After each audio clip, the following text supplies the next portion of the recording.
You're listening to an archived Cabral Concept podcast. After listening to this show, check out the most up-to-date podcasts available at stephencabral.com/podcasts or search directly on iTunes. And now, welcome to the Cabral Concept, where board-certified naturopath and integrative health practitioner Dr. Stephen Cabral shares how he was diagnosed at the age of 17 with a life-altering illness and given no hope for recovery. It was only after studying and traveling all over the world did he discover how to combine ancient Ayurvedic healing practices with state-of-the-art naturopathic and functional medicine to fully rebalance the body and re-energize it with life. It's time to discover how to get well, lose weight, and finally feel alive again. And now, here's your host, Dr. Stephen Cabral. Thank you for joining me today on this Total Wellness Tuesday, where I'm going to be taking you through the topic of the 10 telltale signs of a coming disease. A very important episode today, because these are things that you might be seeing right now on your own body or experiencing that you didn't know are actually signs of a future illness, a future disease or health issue. But the good news is this: if we catch them earlier enough, we take care of it, we rebalance the body, and then there will be no disease in your future. That is what we hope for. That is what I know that we can achieve. So this came up because I've been reading a lot of excellent studies, a lot of excellent research lately that conventional medicine, so meaning that kind of, allopathic medicine, your typical go to your PCP, MD, all those great things, well, they are coming around to natural-based methods. Slowly, very slowly, but they're still coming around. And believe it or not, there's a lot of great research that is coming out to back that up. So again, you go to your PCP, you go to your MD, and they say, oh, there's nothing to that. You can actually show them, hey, here's a study out of Harvard Medical School. Oh, here's a study out of The Lancet. This is why I believe knowledge is power. If you know these things ahead of time, not only can you know what to look for, but then you can say, hey, here's what I'm asking for. Would you test this for me? And you can start to get to the bottom of these underlying root causes. So let's start to get into them. I've got 10 of them for you today. I want to make sure that we get through all of them because each one of them is completely different and very, very important for your health. If this episode is helpful, if you liked it, I'm happy to do more of these in the future because there's more than 10, of course. But if you go to, if you just go to Instagram, go to @StephenCabral, let me know on today's post. Look up the one that says the 10 telltale signs of a coming disease. Let me know how you liked it. Let me know which one or a few that you were most interested in and didn't know about before. All right, I'd love to read those comments. So let's get into the first one. The first one is this. Believe it or not, even when I was studying at the Institute for Functional Medicine, after I got my doctoral degree in naturopathy, they were bringing it up then. And these are, again, when I'm at the conferences like this, I would say 80%, 90%, they gave the statistics, are licensed medical doctors, meaning MDs actually going back to study functional medicine, which is amazing, right? So we're starting to integrate it more. And they were talking about different symptoms that you can do and why you should do an in-person physical exam or over Skype, however you want to do it. But meaning like you should be examining the person, looking at their characteristics. And that's something that I've been taught, of course, with iridology and with Ayurvedic medicine and Chinese medicine and facial diagnosis and all of those different things, is because you want to look at the person. What are they presenting with? Before they even say a word, or do those words contradict how the body looks, or does it back it up? That's what I look for. And so that's why at least half my practice is over Skype. And that's why I like doing the video as well, because the video allows me to see the person's dosha or their constitution, and also some of the things that we're going to talk about today. And the first one is the last third of the eyebrows. Believe it or not, a lot of people with low thyroid, they start to lose the outer edge of the eyebrow. So the eyebrow becomes basically straight and doesn't have that curvature at the end. Now, I'm going to give you a lot of research today. I'm going to give you different studies, but a lot of these things are idiopathic. I don't even know if I would call that one idiopathic, but we don't exactly know why that it's happening, okay? We have theories. Now, if anyone's seen the research on exactly why this happens, please let me know. I would love to hear that as well. Link that up, or just link that up at cabralsupportgroup.com, or go on Instagram and just comment there, because that's the only place really on social media that I'm checking and looking at comments. There's too many now to be able to keep up with it all. But that's an interesting one, because hypothyroidism, whether it's Hashimoto's or just low thyroid or low metabolic rate, seems to affect the eyebrows. Very, very interesting. And there's a lot of now clinical research behind that. So if you're someone that seems like, okay, I'm gaining weight, not able to keep the weight off as well, lower body temperature, those types of things, I would start to potentially look at testing your thyroid. Now, if your TSH level comes back fine, well, okay, but let's test your TPO antibodies, let's test your T4, let's test your T3, and let's test your cortisol levels as well. Simple test you can run for that. That's called the thyroid adrenal hormone.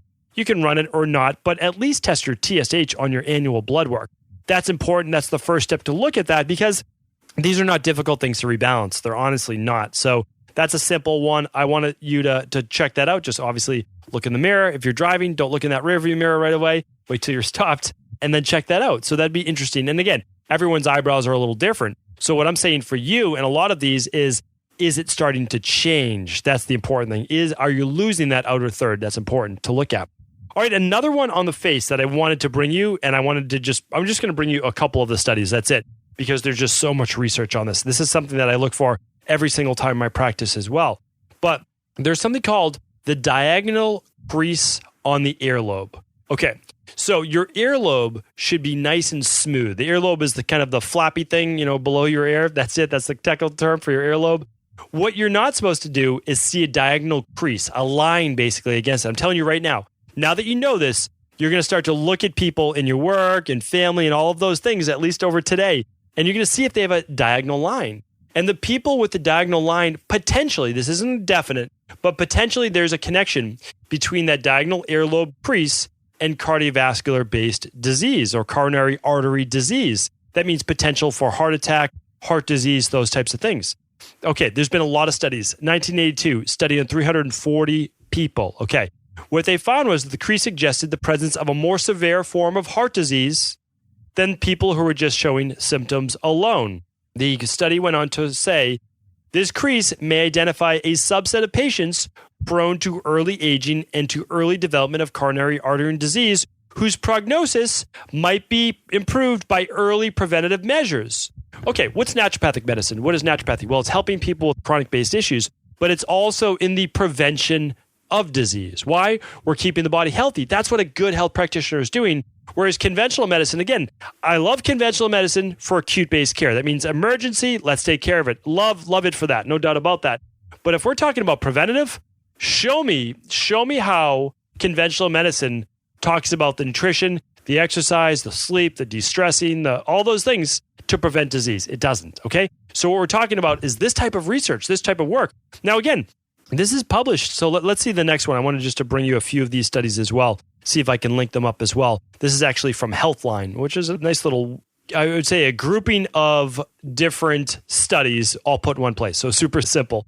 So another study, this was in 1991, similar results. Study in 2006 found that people with a crease in the ear from ages of 40 on showed an 80% increase in cardiovascular-based issues. 2012, 430 patients with no history of coronary artery disease were examined for ear creases and then given a CT scan for coronary artery disease. Those with an ear crease were more likely to have coronary artery disease. This is significant. And it's simple. If you have that diagonal ear crease right there, get it checked out. New England Journal of Medicine, 1973. That's the earliest research I could find. Pardon my English right there. There was later called frank sign from the doctor who wrote in, showing that there may be a degeneration of blood vessels, which is then leading to potentially degeneration of blood flow to that earlobe, causing this sign. Again, don't know why it happens. We don't know why there gets to be the crease in the ear. Again, feel free to write in if you found out this answer. But the research to me doesn't seem definitive, except that crease does show an increased risk for coronary artery disease. Get it checked out in your blood work, check your homocysteine, check your arteries, of course, check your cholesterol, check your CRP. Make sure all the things that could lead to cardiovascular disease are being worked on. Okay, and I've done all of these before on previous podcasts. I want to move on to the next one because I could talk about that for quite a while. All right, number 3 is waking during the middle of the night. Really, really important. I'm going to have this lead into my next one as well. Waking during the middle of the night, especially between the 10 o'clock and 2 o'clock hour, all right, right around that 2 a.m. hour, is a sign potentially of liver overload, liver congestion, as your body is starting to or supposed to be detoxing itself. It can be digestive-based issues where your body's working too hard to break down food in the digestive system, whether it be not moving out of the stomach fully because you ate too close to being in bed, whether the body's trying too hard to produce bile from the liver, gallbladder area, or that there's this sluggish motility in the gut. We're going to be talking about that a little later, and I'm not going to go over that too much. But this essentially is the pitta time of the digestive process or the normal process of the body. And I went over that, meaning like the Ayurvedic times of the day on a previous podcast as well. But this waking up around that time as well can be from being too stressed, overstressed, higher cortisol production, lower melatonin production. There's one more reason that I've seen as well, meaning there are multiple reasons, but these stand out. A drop in blood sugar. So a drop in blood sugar around that time can be from, again, an overtaxed system. It can be from anxiety, stress in general, or poorly regulated adrenal-based function, meaning more from the hypoadrenal, low adrenal-based function. All of these things can be tested on a stress and sleep-based test. I will link that up in the show notes today. For all the show notes, simply go to stephencabral.com/788 today. 788, all the show notes will be there. The research, the links, the lab tests, all of those things. Okay, so something to make sure that you are not literally waking up throughout the night. You should, if you wake up because you're rolling over, you're uncomfortable, go right back to sleep, but not waking up multiple times, and certainly not waking up and staying awake, being awake and feeling like you're okay, it's time to start the day. That is when you really want to check on those adrenal-based levels, those stress levels for sure. Okay, number 4, one thing you can always do to check for blood sugar is you can always obviously use a glucometer, okay? Glucometer, $19 tool that you can get on Amazon. Why don't I put that in the show notes? We'll link that up today. Glucometer, and then you can test your blood sugar whenever you want. Super simple. All right, nighttime urination kind of goes along the same thing, but if you're waking up once, twice a night or more to urinate, well, something's not being regulated properly in your body, and here's why. Your hypothalamus, which is just a part of the brain, it sends signals to different parts of the body. So we've talked about the hypothalamus before in its regulation with the pituitary gland, of thyroid, of adrenals, of a lot of different systems of the body. Well, the hypothalamus also regulates something called antidiuretic hormone. And antidiuretic hormone is supposed to help you, meaning like at nighttime, when you're sleeping, cortisol levels go down, right? Melatonin goes up. Okay, this is part of the diurnal rhythm. Remember, that's why we have to be in bed by a certain time. We need to turn the lights off, start to have our quiet time a half hour to an hour before bed. All of these things. Because if not, your hypothalamus doesn't produce the higher levels of antidiuretic hormone, which tells the kidneys to start to retain water. This is a good thing, so that you're not waking up throughout the night to have to urinate. So if there's an issue with this, there can certainly be an issue with the signals from your hypothalamus to the kidneys. And what does that have to do with? Well, for sure it has to do with high levels of cortisol, high levels of stress that we just mentioned, and lower levels of melatonin to get you into a nice deep sleep. Really important to look at that. But it can be other things. Now, a lot of times, besides this signaling, it can have to do with inflammation of the prostate, prostatitis or prostate-based issues with men. Okay, so we'll want to look into that. Yes, PSA is one number to look at it, but we're going to look at inflammation overall. And we certainly want to run something like maybe even just a hair tissue mineral analysis to look at zinc levels in men. Okay, women as well, but men, specifically, obviously not women for prostate, but women in terms of having higher levels of zinc, which is very, very important. All right, for women, now again, this is something that comes up quite a bit in my practice, whether it's post-pregnancy or whether it's menopause or whether it's later in life, is weakening of pelvic floor muscles. Okay. So the good news is, I've talked about this on a previous podcast, and we can strengthen those muscles, okay? We can do pelvic floor-based exercises, bridging, squats, different yoga poses, all these things can be great. But those 2 issues that I mentioned for both men and women can be issues with nighttime urination. Other issues to potentially think about is heart-based issues. So you're going to see a lot of the items I'm talking about today have to do with cardiovascular-based issues, okay? And blood sugar, diabetes, heart-based issues, liver issues, nervous system-based issues, Parkinson's, Alzheimer's. These types of health issues can all lead to dysfunction of the body. And that's why I'm telling you, these are more major issues. But if we're looking at the simple little things like, I have to start to wake up during the middle of the night to urinate. I've got, a crease on my earlobe. I'm starting to lose the outer part of my eyebrow, or I'm waking up during the night. Like, these are all things that don't say to you, I'm starting to get cardiovascular-based disease, which, by the way, takes years, right? For that plaque to accumulate, for our arterial-based inflammation, the closing the arteries, all of these things, okay? Same with type 2 diabetes. That can be slowly creeping up because of cell membrane dynamics and liver-based function and pancreatic-based function. All of these things are important. So what I'm saying is this, is that we begin to look at things like nocturia or nighttime urination as symptoms of potentially greater issues in the body that we're going to want to check out. And again, they may not be. For one reason, you can wake up during the middle of the night just for a short period of time, maybe 1 week while you're sick, because you have some type of virus, right? And your body is working on overdrive to eliminate that virus. I've seen that before. It's happened to myself. I mean, I've woken up 4 times during the middle of the night before when I've had a virus. My body's working hard to eradicate that, and then it's gone in 2 days, and so is the nighttime urination. That is more of a normal function of the body. If we're talking about ongoing chronic-based issues, that's when we need to keep it a better outlook, okay? So number 5 is this. Number 5, the 5th telltale sign is an increased heart rate at rest. Okay, this is very, very important. This means upon waking, what's your heart rate? Meaning at rest, hopefully upon waking, you're not already, jumping out of bed, but what should your heart rate be at rest? Well, most people, they found a healthy heart rate is in the 50s or 60s. Lower is not always better. A lot of people say, oh, I've got this heart rate in the 30s. That is not always a good thing. Trust me on that one. There's a lot of research behind that. I'm going to be doing a full show on that in the future. I'll talk about that, okay? But for most people, anywhere from the low 50s to high 60s, perfectly acceptable, okay?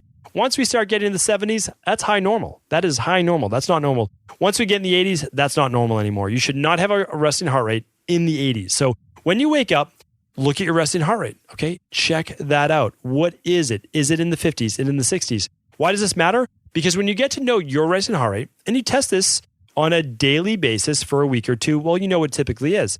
But then under times of greater stress, or you want to check that in the morning, your heart rate might be for you high 60s. But if you check that and your heart rate's normally mid 50s, it went from 55 to 68, and that's what it is saying at rest, you have an issue right now. There's an issue.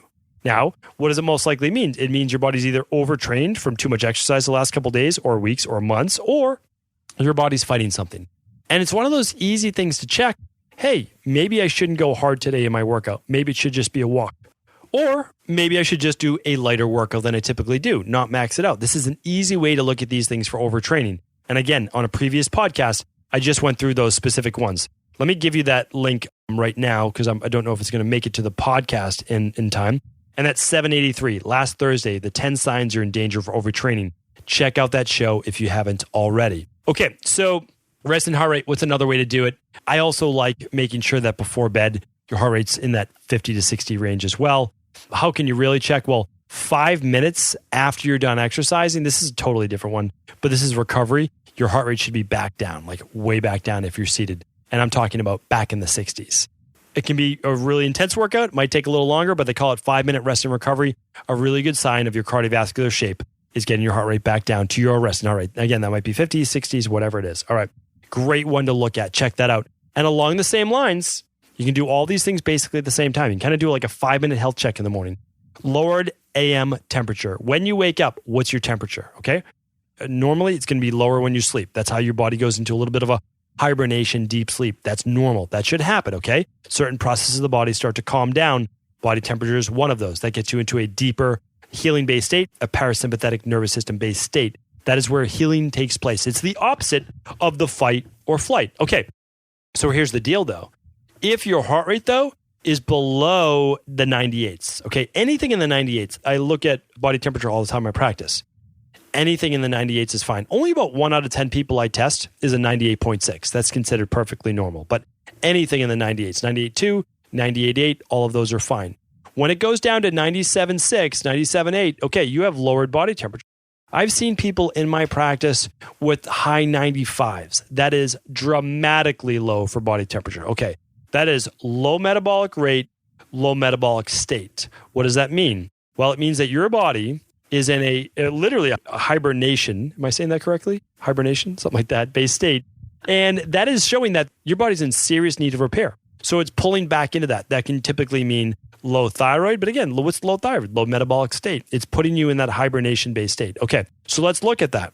But again, I used to have a body temperature in the high 96s, okay? Then it was low 97s for years as my body was repairing when I had Addison's disease, chronic fatigue, myalgic encephalomyelitis, those types of things. And I didn't know it back then, but that's super common with low adrenal based state. And that's because your body has basically 1 foot on the brake, 1 foot on the gas the whole time. You're super stressed out, but your body's burnt out. Okay. And you have that low body temperature to look at. Pay attention to that. That matters. If you have that, minimum, run a hair tissue mineral analysis, but ideally run the thyroid adrenal hormone test. That's going to give you the best indicator of where your hormones are at that time. And again, the hypothalamus helps to regulate body temperature as well. Okay. One more way in which it regulates the hypothalamus pituitary thyroid based axis. Okay. Important to look at. Important to look at. Same thing for that increased heart rate. Look at your cortisol levels. Very, very important. Hair tissue mineral analysis may show very elevated levels of electrolyte output. Real important to look at. All right. Getting now into some of the more nitty gritty, blurred vision. Blurred vision is a great one to look at because every once in a while you get blurred vision. Well, it could just be some, it could actually be ocular-based issues. It could be some nearsightedness or farsightedness or astigmatism. Like it could be that. Okay, that's a possibility. However, in acute-based anxiety or hyper stress, you can actually, people say going cross-eyed. You can actually get blurred vision because of how stressed you are. And what happens? Well, it can actually be the constriction of blood flow to the eyes as well, to the smaller capillaries through the arteries as well. Important to look at that because we found through the research that higher levels of stress and anxiety, which produce higher levels of adrenaline, can cause pressure on the eyes, which I was just talking about before, and resulting in some blurred vision. So important to look at that. Are you stressed? Like, are you just stressed and that's why you're having some blurred vision?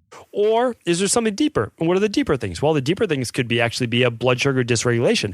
High levels of blood sugar, which could potentially then lead to type 2 diabetes, can actually affect the eyes. Now, it can happen in type 1 diabetes, of course, but a lot of people know that they actually have type 1 diabetes. So look at that. Much more serious issues. I'm talking about blurred vision going on weeks. You have to go to the doctor for that. You have to get checked out. And the reason is that could be tumor-based. It could be a neurological-based disease. So get that checked out if that's been going on for quite a while and isn't just an acute, stress-based symptom. All right. But that stress, remember, take your natural calm at night, right? Take your CBD oil. Take things that are going to decrease stress. See if that helps with the eye twitches and the blurred vision as well. All right. Check that out. And number 8, bloating and gas. Bloated and gas. I mean, these aren't an area of importance, but so many people are walking around with daily or at least multiple times per week bloated and gas. If you have that, you must run an organic acids test. That's the first one. Food sensitivity test would be great as well. And then finally, the stool test. Okay? Why? Here's why. If you have bloated and gas, it means, bottom line, you're not digesting your food well enough. Now, it might be a food-based sensitivity, or it can actually be weakened digestive, whether it's improper food combination or whether it's a lack of hydrochloric acid, a lack of bile production, a lack of pancreatic enzymes. It could be too much candida overgrowth, too much bacterial overgrowth in the gut, poor bowel motility. Any of these things can lead to IBS, IBD, Crohn's, colitis, SIBO, candida overgrowth, you name it, which then allows the food to just sit there in your gut, your 28 feet of gut tract, your intestinal tract, and start to ferment. That leads to additional bacterial overgrowth. It also leads to poor breakdown of your food, which means you're not going to absorb as many minerals and vitamins. And what happens if you don't absorb as many minerals and vitamins? Your body starts to slowly break down over time. I'm not talking about tomorrow. I'm talking about this is how we age.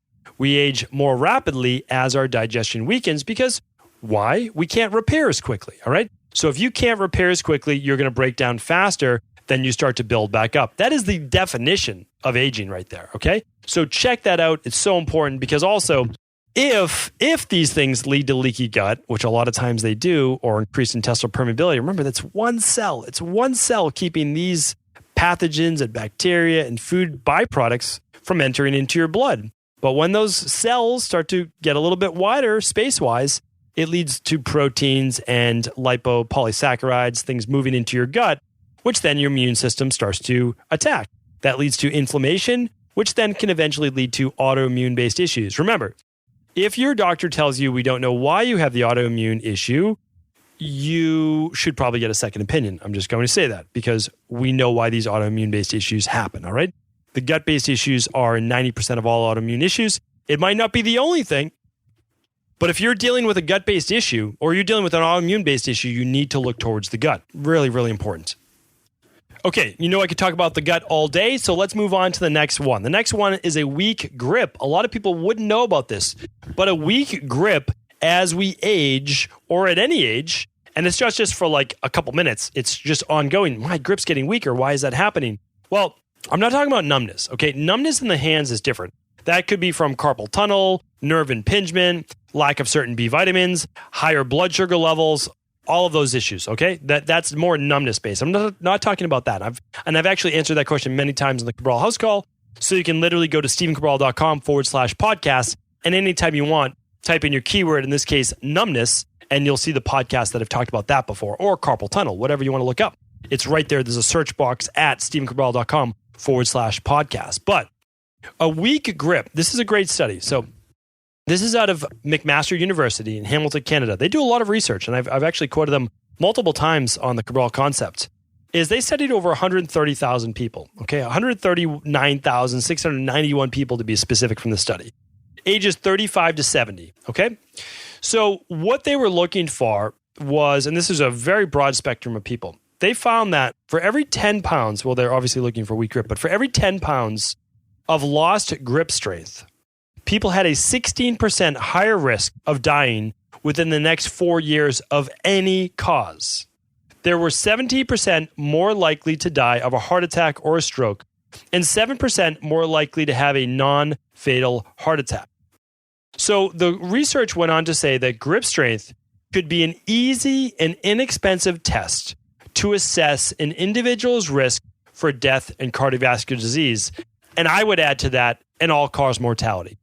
So meaning that when if you're a health practitioner and you're doing a physical exam, and again, you don't have to do this because if it's over Skype, and a lot of people I mentor are doing Skype-based consultations with their wellness clients, is that you can ask them. I mean, like you can literally ask them, is your grip getting weaker?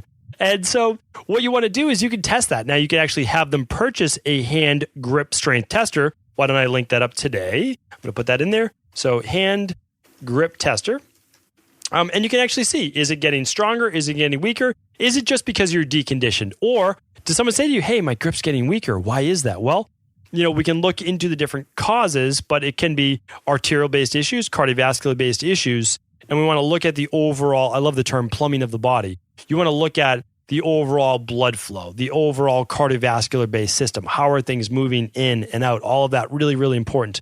But look for that. Really, I just think that this is why people should run their annual blood work. So again, check out my podcast on what to ask for and why when running your annual blood work. That was just a couple weeks ago. Go to stephencabral.com/podcast for that. And then the follow-up the following Tuesday or Wednesday, I said why running your annual blood work is not enough. Because in this case, you would also want to run an omega-3 test. You may want to run a telomere test to look at antioxidant capacity of the body or oxidative stress. And one other one that you may want to look at with this specifically, I would say, and this is again for me personally, what I would run as a hair tissue mineral analysis to see if it's a gradual depletion of all the minerals in the body, which is leading to also strength, not just vitamins in the body, but also minerals. Okay, number 10 is excessively dry skin. Okay, a lot of people get dry skin. Why would you get dry skin normally? Well, maybe you're using too much soap, too much dehydrating soap, like an antibacterial soap. Or maybe it's wintertime and you're using extremely hot water in your shower. You have to go easy on that so it doesn't dry out the skin. Or it's the wintertime, or you're in a very dry region and it's literally sucking moisture out of the body, because that's what happens when we're in these really dry, heat-based environments. And in the wintertime, just having heaters all around us. Okay, but there are more serious issues that could be at play. And potentially, I see in my practice quite a bit, is fat absorption. The body, because of liver-based congestion issues, so using something like a Dr. Cabral detox, a liver-based cleanse, something like that to get that bile flowing. Remember, parsley, cilantro, those types of things can get the bile moving as well. But what we want to do is make sure that you can drop bile as the food moves through that stomach to be able to emulsify fats. Another great thing is digestive enzymes. I will link that up as well. I'm going to link up our daily digestive enzyme, which contains lipase. And lipase is a great thing to help break down fats. Okay, so easy to do. What else though? Low vitamin D. I'll link that up today as well. You can do a vitamin D test, or if you run the thyroid adrenal hormone test, it'll test your vitamin D at the same time on that lab. Low thyroid, again, thyroid adrenal hormones. One of my favorite tests out there, simple to complete right at home. One of the best tests out there. Digestive-based issues. Okay, not properly breaking down and absorbing your vitamins and your minerals. That's fat-soluble vitamins such as A, D, K. All of those are super, super important. And then obviously the digestive issues with not being able to break down fat well enough in general, right? Because of the microvilli, because of the bile that we just spoke about, all of those different things. Okay, the last one, or I'll just say two more. What? Because I'm just thinking of two more right now. Poor cell membrane dynamics. If your body cannot hydrate itself, it cannot get water into the cells, you're not going to be able to absorb it. Bottom line. What does that have to do with? A lot of times it's too many sterols, not enough of the softer fats. How do you test that? Omega-3 test. Super simple. But another way too is you can just look at, I'm not going to get into that today, more of an anabolic based type. I will talk about that on a future podcast. I know I'm going a little bit over today. But these poor cell membrane dynamics can also have to do with this next one, which is very, very important. Adrenal hyperfunction. Okay, why? When the adrenals are firing at a higher rate, meaning the hypothalamus is telling them, we need to produce more epinephrine. We need to produce more cortisol. What's happening is the body is responding in kind. So it's producing the adrenaline, it's producing the glucocorticoids, which gets you fired up to respond to stress. Well, at the same time, though, that's using up a greater amount of electrolytes. One of those electrolytes being sodium. If the body does not have enough sodium, which is why I recommend sea salt, Himalayan sea salts to most people, that it is not going to be able to work properly with the cell membranes because there's something called cell membrane dynamics or osmosis of the cells, meaning that the potassium to sodium ratio has to be balanced enough so that water is allowed to come into the cell, but not too much, okay? That's very, very important to look at. When someone's in adrenal hypofunction, or I should say hyperfunction, this was something I talked about before. I used to drink like 2 or 3 full glasses of water in a time. My mother would be like looking at me absolutely horrified. Like, how can someone just take down essentially almost a liter of water and still be thirsty?